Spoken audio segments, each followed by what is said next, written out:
Un chungkún es un bote tradicional indonesio.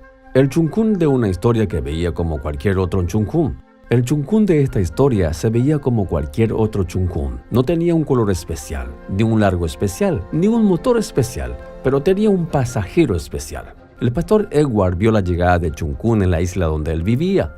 Vio a los trabajadores médicos del gobierno descender del bote y visitar su aldea. Luego lo vio preparándose para irse con el chungkún. Preguntó a dónde iba y supo que se dirigía a una isla donde él quería ir. En la isla vivían 3 familias adventistas que no tenían su propia iglesia. Tampoco tenían botes para viajar en una isla que tuviera una iglesia. Se reúnen en uno de los hogares para adorar en sábado. Pero ahora terminaba el trimestre y querían que el pastor Edward viniera y adorara con ellos. El pastor Edward no tenía su propio bote, así que preguntó a los trabajadores médicos si podían viajar con ellos en su chungkún a la isla. Ellos aceptaron. El chungkún partió el viernes por la tarde. El chungkún aceleró por la superficie del agua. El viento se sentía bien en la cara del pastor Edward. Ansiaba el momento de adorar con los aldeanos. Entonces se desató una tormenta. La lluvia caía fuerte, el viento soplaba feroz, pero el bote surcaba veloz a las aguas turbulentas. Repentinamente, el brum se detuvo. El motor se apagó. El pastor Edward, los trabajadores médicos y el capitán del bote se miraron unos a otros. Todo lo que podían oír era el golpe de la lluvia y el rugir del viento. El capitán del bote tiró una de las cuerdas para intentar hacer arrancar el motor. No pasó nada. Lo intentó de nuevo.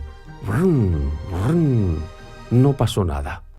El chungkún dejó de avanzar por el agua. Ahora estaba al merced del viento y de las olas. Se movía de un lado a otro como un corcho en el agua. Pasó 1 hora, luego 2 horas, 3 horas y ahora 4 horas.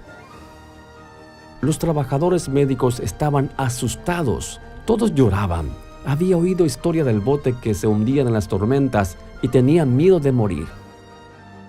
Una mujer que no era cristiana recordó que el pastor Edward era un cristiano que creía en Jesús y le rogó que orara por el chungkún.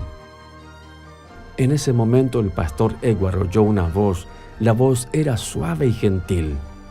Si puedo oírla por encima del ruido de la lluvia y el viento, dijo, dile al capitán del bote que conecte la manguera del combustible al otro tanque.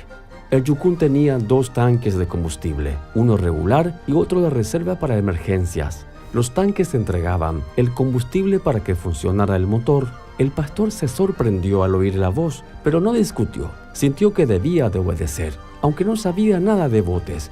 Fue al capitán y le dijo que sacara la manguera del combustible del tanque regular y conectara al tanque de reserva. El capitán ya había intentado conectar la manguera al tanque de reserva, pero no discutió. Sintió que debía obedecer. De inmediato sacó la manguera del tanque regular y la conectó al tanque de reserva.